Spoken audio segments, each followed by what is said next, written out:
Movie की शुरुआत में हमें एक आवाज सुनाई देती है जो हमें बताती है कि मानव इतिहास का सबसे बड़ा और विनाशकारी युद्ध 60 मिनट का युद्ध कहलाता है। यह युद्ध सिर्फ 1 घंटे तक चला, मगर इसने पूरी तरीके से पृथ्वी की सतह को तहस नहस कर दिया और महाद्वीप टुकड़ों में बट गए। इस तबाही के बाद बचे हुए इंसानों ने अपने लिए नई तरीके के चलते फिरते शहर बनाए। ये शहर बहुत बड़े बड़े पहियों पर चलते थे और जरूरत पड़ने पर एक जगह से दूसरी जगह जा सकते थे। इस प्रणाली को नगर पालिका डार्विनवाद कहा गया। इसके अनुसार बड़े शहर छोटे शहरों का शिकार कर सकते थे, उनके संसाधन छीन सकते थे और इस तरह खुद को जिंदा रख सकते थे। कहानी की शुरुआत में हम एक लड़की को देख पाते हैं जो खुद को स्कार्फ में छुपाए हुए है। वो दूरबीन से पहाड़ों की ओर देखती है और देखती है कि विशाल शहर मुंबई उनकी ओर बढ़ रहा है। घबराकर वो तुरंत अपने शहर की ओर भागती है। उसका शहर नासिक मुंबई के हमले की चपेट में आने वाला है। शहर के अधिकारी और लोग यह खतरा देखकर चौकन्ने हो जाते हैं।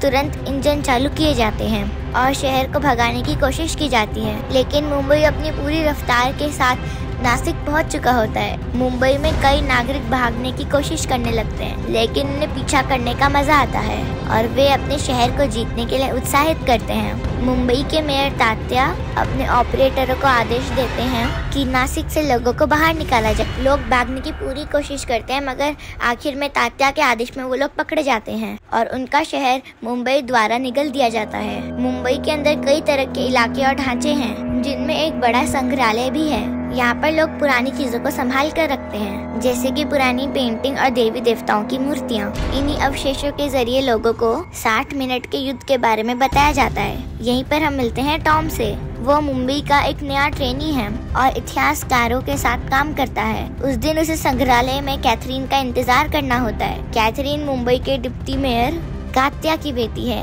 टॉम समय पर नहीं पहुंच पाता, लेकिन कैथरीन उससे नाराज नहीं होती, बल्कि दूसरों के विपरीत वो टॉम के प्रति दयालु और दोस्ताना रहती हैं। दोनों साथ साथ संग्रहालय में घूमते हैं और पुराने समय की चीजें देखते हैं, जैसे स्मार्टफोन और कंप्यूटर्स। कैथरीन इन चीजों में दिलचस्पी दिखाती है तो टॉम उसे एक पुराना वीडियो दिखाता है जिसे उसने एक हार्ड ड्राइव से निकाला था। वो बताता है कि युद्ध में एक क्वांटम ऊर्जा हथियार, जिसे मेडुसा कहा जाता था, इस्तेमाल हुआ था। इसी हथियार ने पूरी पृथ्वी को तोड़कर बर्बाद कर दिया था। टॉम यह भी बताता है कि संग्रहालय में अभी भी कई पुराने हथियारों के हिस्से रखे हुए हैं, लेकिन उनमें से कई टुकड़े धीरे धीरे गायब हो रहे हैं। उसके वरिष्ठ इस मुद्दे पर ध्यान नहीं देते, इसलिए टॉम ने खुद अपने लिए एक लॉकर बना रखा है ताकि महत्वपूर्ण टुकड़े चोरी ना हो सके। लेकिन उनकी इस बातचीत पर उसका वरिष्ठ चोरी छुपे कान लगा रहा होता है। टॉम का डिमोशन कर दिया जाता है, लेकिन कैथरीन उसका साथ देती है। इस बीच नासिक के लोगों को अपना शहर खाली करना होता है। उन्हें बता दिया जाता है कि उनका शहर ध्वस्त कर दिया जाएगा।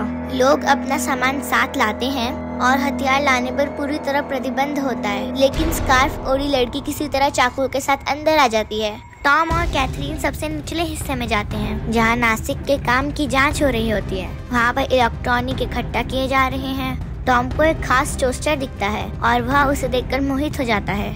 तभी कैथरीन के पिता और मुंबई के डिप्टी लॉर्ड मेयर कात्या आते हैं और टॉम की जानकारी की तारीफ करते हैं। इसी दौरान एक कर्मचारी खतरनाक पुरानी तकनीक लाता है, जिसमें परमाणु हथियार और कुछ उपकरणों के हिस्से होते हैं। जब कात्या लोगों से बात कर रहा होता है, तभी वही स्कार्फ ओढ़ी लड़की पास आती है। वो चाकू निकालकर कात्या पर वार कर देती है और कहती है, यह मेरी माँ पेंडोरा के लिए।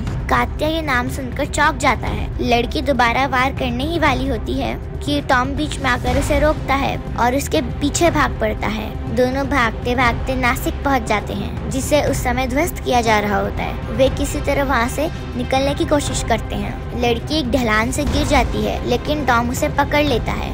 तभी वह अपना चेहरा दिखाती है, जिस पर बड़ा सा निशान होता है। वो बताती है कि उसका नाम हेस्टर है और कात्या ने ही उसकी माँ पेंडोरा की हत्या की थी। टॉम ये सब सुनकर चौंक जाता है और कात्या से सवाल करने लगता है, लेकिन कात्या उसे शक की निगाहों से देखता है और अचानक टॉम को ढलान से धक्का दे देता है। टॉम नीचे गिर जाता है, वहीं पर जहाँ हेस्टर गिरी थी। बाद में कैथरीन आती है और अपने पिता से पेंडोरा के बारे में पूछती है, लेकिन कात्या उसके सवाल को टाल देता है। कैथरीन को शक होने लगता है कि उसका पिता कुछ तो छुपा रहा है।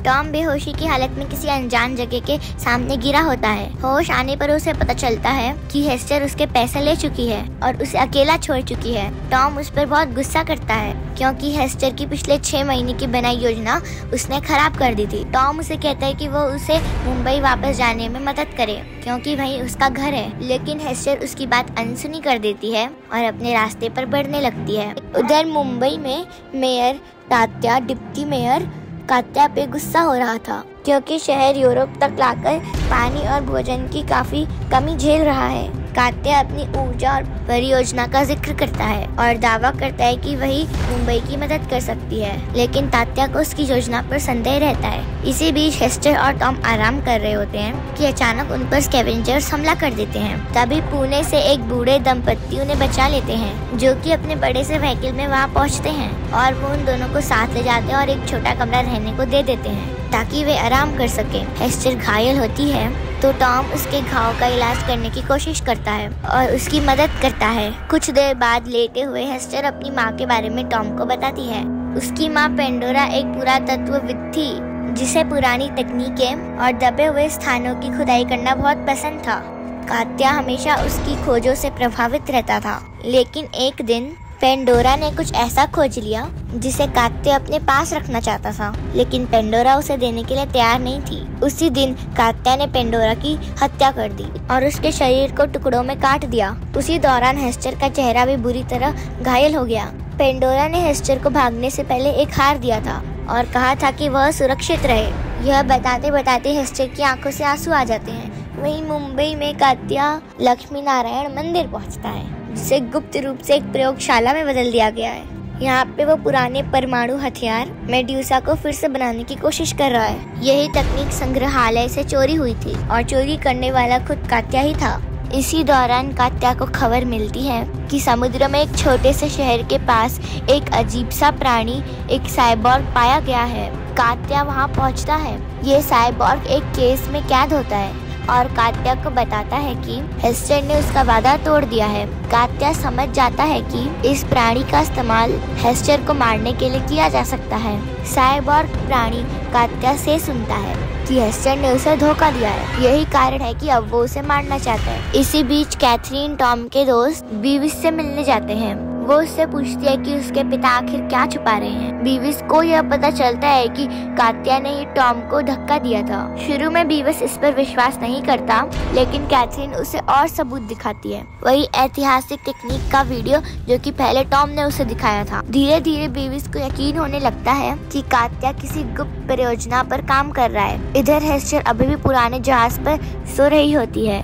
टॉम उसे जगाता है और दोनों उस बूढ़े दंपत्ति के वाहन में पहुंच जाते हैं, लेकिन उन्हें पता चलता है कि उनकी गाड़ी दक्षिण की ओर मुड़ गई है, यानी कि उस दंपत्ति ने उनसे झूठ बोला था। लेकिन हेस्टर अपनी चोट के कारण कूद नहीं पाती। टॉम उसे अकेला छोड़ने से इनकार कर देता है। नतीजा ये होता है कि दोनों पकड़ लिए जाते हैं और एक शहर में बंधक बनाकर गुलामों की नीलामी के लिए ले जाया जाता है। नीलामी के दौरान हेस्टर को लगभग एक आदमी खरीद ही लेता है, लेकिन अचानक एक लड़की भीड़ से निकलकर उसे अपने लिए दावा करती है। नीलामी करता उसे पहचान लेता है। वह है अन्ना, एंटी ट्रैशर लीग की सदस्य और एक वांछित अपराधी।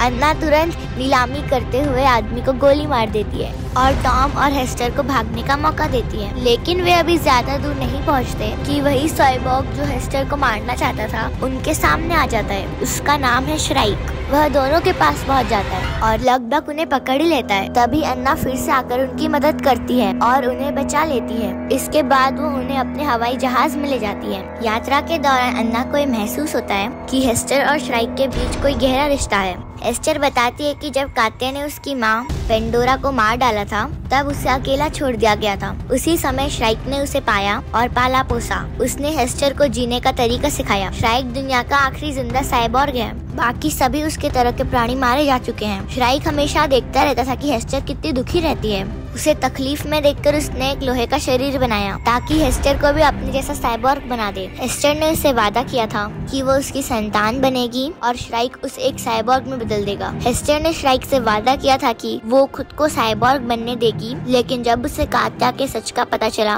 तो वो भाग गई। श्राइक ने इसे धोखा मारकर उसका पीछा किया और उसे मारना चाहा। टॉम हेस्टर की कहानी सुनकर अन्ना और बाकी लोग हैरान हो जाते हैं। वे दोनों को एक हवाई शहर ले जाते हैं जो कि एंटी ट्रेजर लीक का ठिकाना होता है। लीक के लोगों को पहले से ही संदेह था कि कात्या की गतिविधियां पेंडोरा से जुड़ी हुई हैं, इसलिए वे हेस्टर से और जानकारी मांगते हैं। हेस्टर उन्हें बताती है कि मेरी माँ ने एक बॉक्स खोजा था जिसे कात्या चाहता था। जब पेंडोरा ने उसे देने से मना कर दिया तो वैलेंटाइन ने उसको मार दिया। इस पर टॉम को याद आता है कि उसने भी संग्रहालय में कात्या के पास वही पुरानी टेक्निक देखी थी जो 60 मिनट के युद्ध से जुड़ी थी। तभी उसे एहसास होता है कि कात्या उसी हथियार मेडुसा को दोबारा बनाने की कोशिश कर रहा है, वही क्वांटम ऊर्जा हथियार जिसने सदियों पहले पूरी पृथ्वी को नष्ट कर दिया था। टॉम सबको बताता है कि उस बॉक्स में असल में एक कंप्यूटर सिस्टम था जो मेडुसा को चालू करने की कुंजी थी और इस हथियार को रोकने का सिर्फ एक ही तरीका है, क्रैश ड्राइव नाम का एक डिवाइस जो मेडुसा के फायरिंग अनुक्रम को ओवरराइड कर सकता है। उधर मुंबई में टॉम का वरिष्ठ अधिकारी कात्या को खबर करता है कि टॉम ने संग्रहालय से कुछ तकनीक छिपा रखी थी।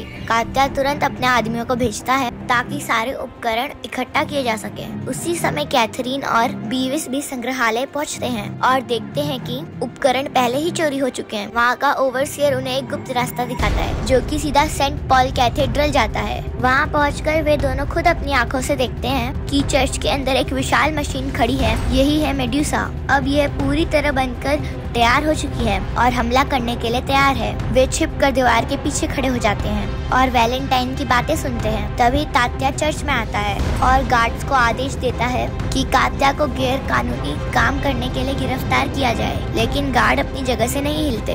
वे खुलासा करते हैं कि वे सब कात्या के आदमी हैं। इसके बाद कात्या खुद तात्या को मार देता है। कैथरीन ये सब देखकर डर जाती है। वो और बीवस किसी तरह सीढ़ियों से होकर चर्च से बाहर आ जाते हैं। तभी अचानक लाइटें बंद हो जाती हैं और श्राइक वहाँ पर पहुँच जाता है। वो हेस्टर की तलाश में और पूरा शहर आग की चपेटों में आ जाता है। टॉम और हेस्टर भागने की कोशिश करते हैं लेकिन श्राइक उनसे भिड़ जाता है और एंटी ट्रेजर लीग के कई सारे सदस्यों को मार डालता है। आखिरकार वो टॉम और हेस्टर दोनों को पकड़ लेता है। वो टॉम को मारने ही वाला होता है कि हेस्टर विनती करती है कि वो ऐसा ना करे। हेस्टर रोते हुए कहती है कि अब उसे कोई ऐसा मिल गया है जिससे वो सच में प्यार करती है। ये सुनकर श्राइक को एहसास होता है कि हेस्टर अब अकेली नहीं है और उसके पास जीने की एक वजह है। श्राइक समझ जाता है कि हेस्टर अब अकेली नहीं है और वो अब दुखी भी नहीं है। इसका मतलब है कि हेस्टर को साइबॉर्ग में बदलने की जरूरत भी नहीं है। गंभीर रूप से घायल श्राइक हेस्टर को उसकी माँ के द्वारा दिया गया हार लौटा देता है और उसी समय मर जाता है।